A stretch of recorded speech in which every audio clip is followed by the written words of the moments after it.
pelajarannya, kedudukan ahli Badar. Ini juga sudah pernah kita sebutkan, saya reviewkan kembali. Disebutkan dalam hadis Bukhari Muslim, bahwasanya ahli Badar adalah orang-orang terbaiknya umat ini. Enggak ada yang kalahkan lagi. Semua yang pernah hadir di Badar adalah orang terbaiknya umat ini.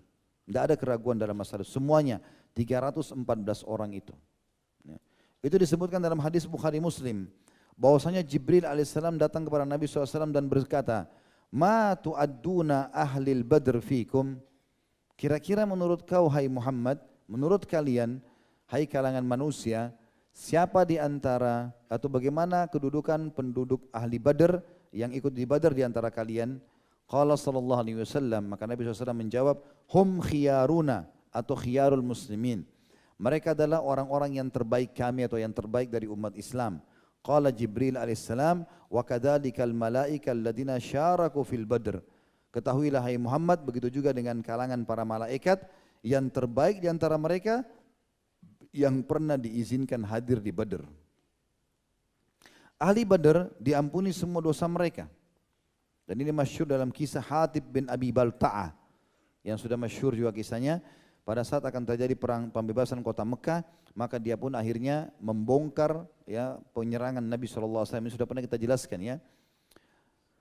Pada saat dia kirim seorang wanita untuk membongkar penyerangan Nabi SAW, sementara Nabi titip wasiat, jangan ada yang membongkar penyeranganku ke Mekah ini. Gitu kan.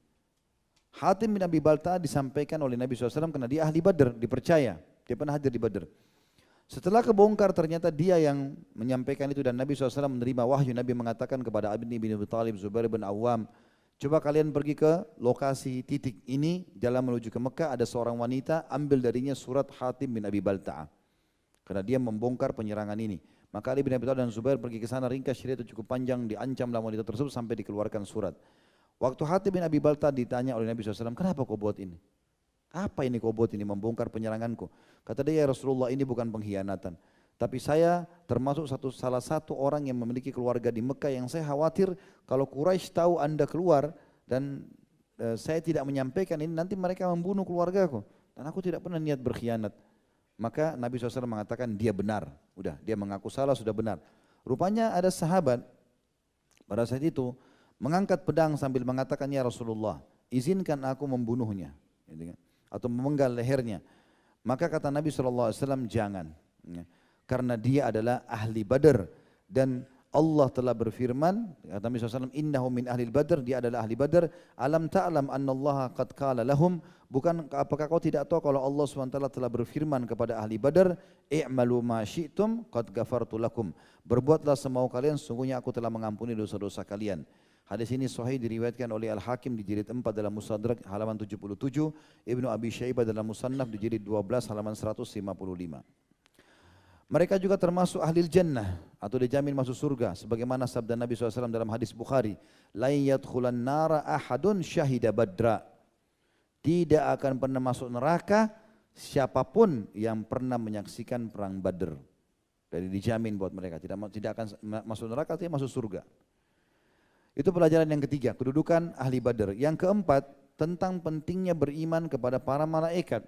Karena di sini pada saat meninggal Abdullah bin Amr radhiyallahu anhu bin Haram, sempat kata Nabi SAW atau orang menangisinya, sesungguhnya malaikat sedang menaunginya. Gitu kan? Dan ini cukup banyak dalam perang Badar ya, termasuk jenazahnya Handalah yang Nabi SAW alihkan pandangan matanya waktu diangkat jenazahnya. Lalu para sahabat menanyakan kenapa ya Rasulullah, kata Nabi SAW, aku diperlihatkan istrinya dari bidadari datang menjemputnya. Kemudian juga dalam riwayat lain, aku diperlihatkan malaikat yang memandikannya atau aku diberitahukan kalau malaikat sedang memandikannya dari janabah, dari junub. Karena Handalah menikah hari Jumat malam, lalu habis subuh hari Sabtu dia berhubungan biologis, lagi sementara junub, dia mau istirahat, tiba-tiba terdengar panggilan Uhud, lalu kemudian dia datang untuk berperang. Dan cukup banyak tentunya ya, kesaksian-kesaksian malaikat dalam peperangan-peperangan ini. Iman kepada malaikat ini cukup banyak dalilnya dan harus kita yakini sebagaimana kita beriman kepada Allah Azza wa Jal.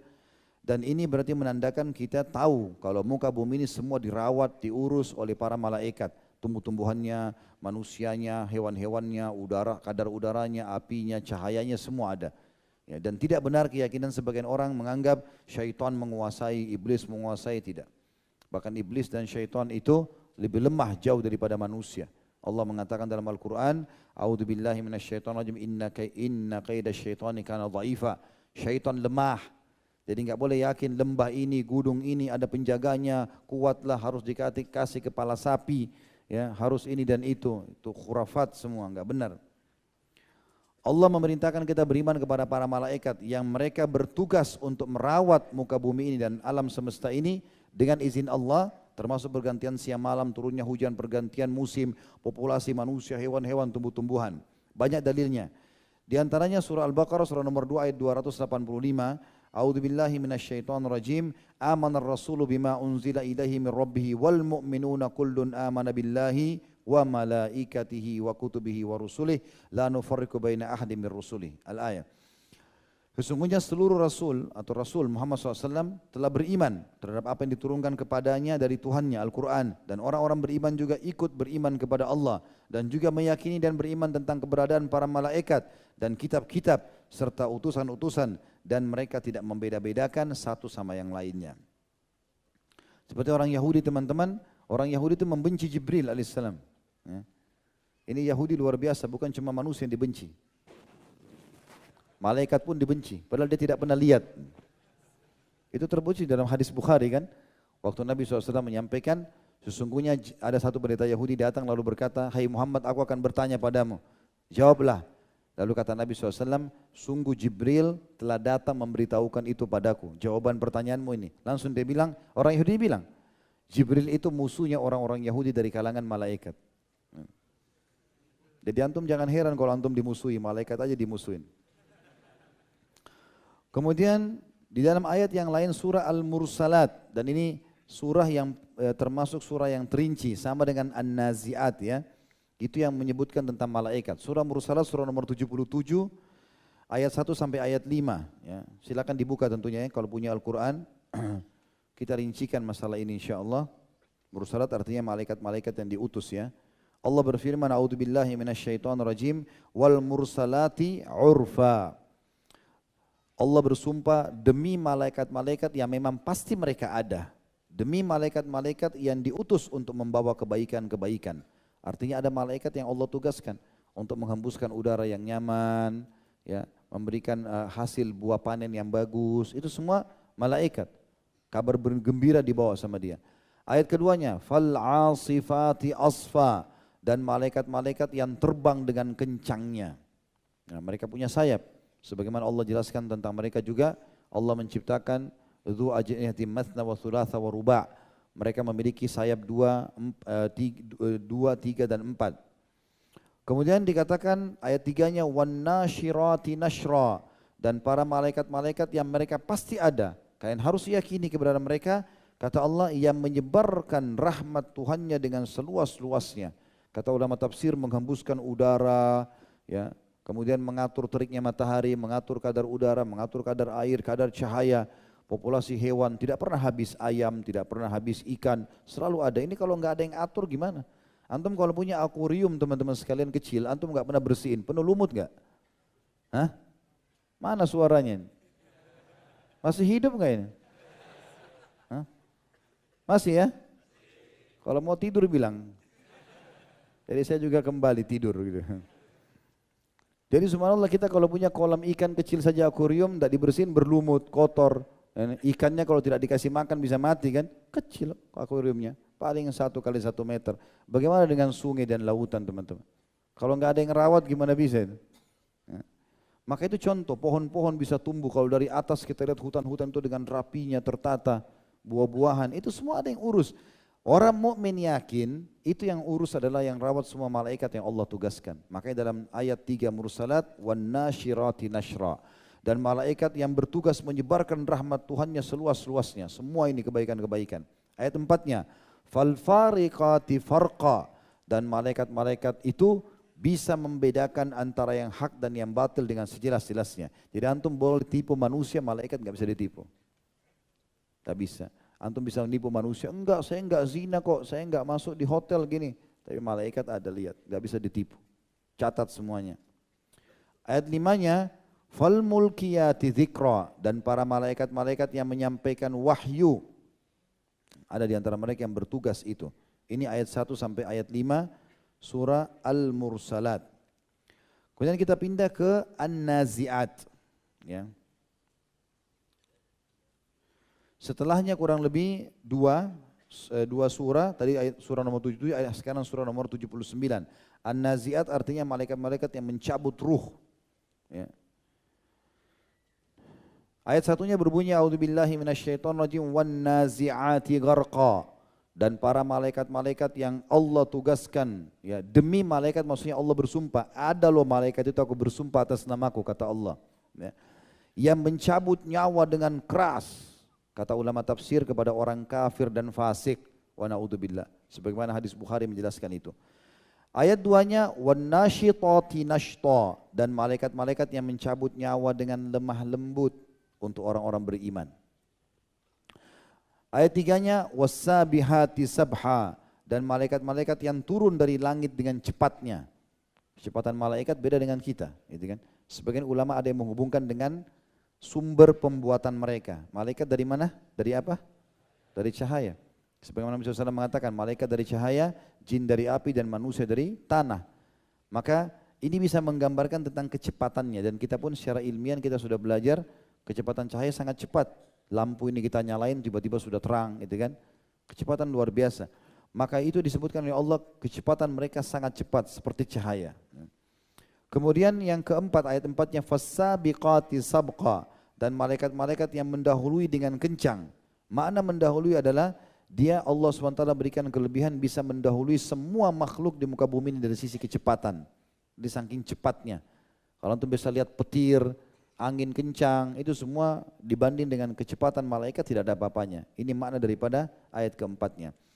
Ayat kelima, ini satu ayat cukup memberikan gambaran apa tadi yang saya jelaskan teman-teman. Allah mengatakan fal mudabbirati amra, dan malaikat-malaikat yang mengatur urusan dunia. Hujan, panas, kadar air, kadar udara, semua. Dan jangan antum tutup mata teman-teman, karena kita sekarang di sekitar kita penuh dengan malaikat. Makanya kata Nabi SAW, malulah kalian dengan makhluk Allah malaikat yang tidak berpisah dari kalian kecuali kalian sedang, di WC atau sedang berhubungan biologis. Itu kata Nabi SAW. Ya. Jadi di situ kalau itu kita lakukan baru malaikat berpisah, kalau enggak. Jadi selalu mengawasi. Bahkan kata Nabi SAW, sesungguhnya malaikat terganggu dengan apa yang mengganggu manusia, kayak bau busuk, ya, kata-kata kasar. Karena malaikat itu makhluk Allah yang mulia. Makanya salah satu hal yang menyebabkan Utsman bin Affan radhiyallahu anhu dimuliakan, bahkan diberikan julukan karramallah Dzunnurain, ya. Kenapa dikatakan Dzunnurain dan kenapa dia punya cahaya? Sebagian ulama mengatakan Dzunnurain karena dia menikahi dua anak perempuan Nabi SAW. Juga bisa bermakna Allah berikan dia cahaya dalam hidupnya, selalu jadi panutan. Ya, walaupun makna pertama lebih tepat ya. Tapi dia salah satu cirinya, kenapa Nabi SAW bilang, waktu Nabi lagi duduk lalu tersingkap kakinya, kemudian waktu Utsman bin Affan izin masuk langsung beliau tutup, beliau mengatakan tidakkah saya malu dengan malaikat, ya, tidakkah saya malu dengan orang yang malaikat pun malu kepadanya. Kenapa? Karena Utsman bin Affan tidak pernah lihat kemaluannya sendiri. Apalagi mau buat dosa yang lain. Apalagi kemaluan orang lain gitu. Ya, dan seterusnya. Itu kemuliaan yang luar biasa. Kemudian dalam ayat lain kita lihat Al-Infitar, ya. Surah nomor 82 ayat 10 sampai ayat 12. Allah sebutkan juga tentang masalah malaikat. Al-Infitar surah nomor 82 ayat 10 sampai 12. Dibuka Al-Qur'annya ya. A'udzubillahi minasyaitonirrajim. Wa inna 'alaikum lahafizin. Ketahuilah di sisi kalian ada malaikat-malaikat yang kami tugaskan menjaga kalian. Kiraman katibin. Mereka sangat mulia dan mencatat semua perbuatan kalian. Ya'lamuna ma taf'alun. Mereka tahu semua apa yang kalian lakukan, baik dan buruknya. Mereka juga hadir di perang Badar. Allah sebutkan dalam surah Al-Anfal, surah nomor 8, ayat 9. A'udzu billahi minasyaitonir rajim. Idz tastaghitsuna rabbakum fastajaba lakum anni mumiddukum bi alfin minal malaikati murdifin. Ya. Ingatlah pada saat kalian meminta pertolongan kepada Tuhan kalian di Badar, maka diterimalah doa-doa kalian, lalu aku kata Allah membantu kalian dengan 1000 malaikat yang turun terus menerus. Juga di dalam surah Al-Anfal, masih Al-Anfal, surah nomor 8 ayat 12, Allah berfirman, A'udzu billahi minasyaitonir rajim, idz yuhi rabbuka ilal malaikati anni ma'akum fathabbitul ladzina amanu sa'ulqi fi qulubil ladzina kafarur ru'ba fadribu fawqal a'naqi wadribu minhum kulla banan. Yang artinya, ingatlah ketika Tuhanmu hai Muhammad mewahyukan kepada para malaikat agar aku bersama dengan kalian dan tolonglah ya, orang-orang beriman. Kelak aku akan masukkan rasa-rasa takut di dalam hati orang-orang kafir, maka tebaslah leher-leher mereka dan potonglah jari-jari mereka. Ya. Ini tentu pernah dijelaskan dalam perang Badar, waktu Nabi SAW selesai mengumpulkan jenazah orang-orang kafir dan disuruh masukkan ke dalam sumur. Kata Nabi SAW, mau enggak saya tunjukkan kepada kalian mana korban kalian dan mana korban para malaikat. Mana orang kafir yang kalian bunuh, mana yang malaikat bunuh. Untuk membuktikan malaikat itu hadir. Kata para sahabat, tentu ya Rasulullah. Kata Nabi SAW, yang kalian temukan kepalanya tertebas dan jari-jari tangannya kafir terbunuh serta ada luka bakarnya, itu adalah korban para malaikat. Karena Allah mengatakan dalam Al-Anfal di sini ayat 12, fadribu fawqal a'naq, tebas leher-leher mereka orang kafir itu, wadribu minhum kulla banan, dan potonglah jari-jari mereka. Juga yang masyhur dalam hadis Bukhari, ya, yang datang menanyakan tentang Islam, iman dan ihsan. Bagaimana malaikat Jibril datang dan sahabat menyaksikan, hanya saja datang dalam poster atau gambar manusia. Juga pengakuan Abbas bin Abdul Muttalib radhiyallahu anhu pada saat dia ditawan, ya, dan dia belum masuk Islam pada saat itu, ditawan. Maka dia pun teriak-teriak kesakitan dan ternyata yang memegang tangannya adalah Abdullah bin Mas'ud. Abbas bin Abdul Muttalib orangnya tinggi besar, mirip dengan Umar bin Khattab. Umar itu kalau dulu di atas kuda kakinya bisa sampai di tanah, ya, saking besarnya. Abdullah bin Mas'ud orangnya kecil sekali, saking kecilnya sampai semua anggota tubuhnya radhiyallahu anhu kecil, tangannya, kakinya. Beliau pernah naik ke atas sebuah pohon kurma, gitu kan? Kemudian kencang, angin kencang sehingga tersingkap betisnya. Dan kecil sekali betisnya Abdullah bin Mas'ud, sampai membuat beberapa sahabat tertawa. Menertawakan itu. Antum jangan ikut tertawa. Waktu itu saya tertawa. Maka Nabi SAW mengatakan, apakah kalian menertawakan kedua betisnya Abdullah bin Ibn Mas'ud?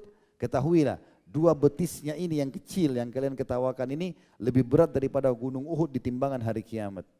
Ya, karena keimanan yang luar biasa. Karena Allah tidak lihat fisik kita. Gitu kan? Seperti itulah.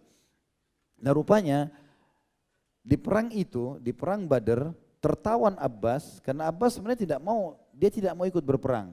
Cuma dia tidak enak sama kaumnya gitu kan. Maka Abbas dipegang tangannya Abdullah bin Mas'ud. Abbas tangannya besar. Mungkin 4 tangan Abdullah bin Mas'ud, 1 tangan Abbas. Tapi Abbas teriak-teriak kesakitan. Orang-orang semua pada heran lihat. Sampai mereka bilang, hai Abbas, ini yang pegang kau Abdullah bin Mas'ud. Apa yang terjadi? Dia bilang, demi Allah tanganku seperti mau patah. Gitu kan.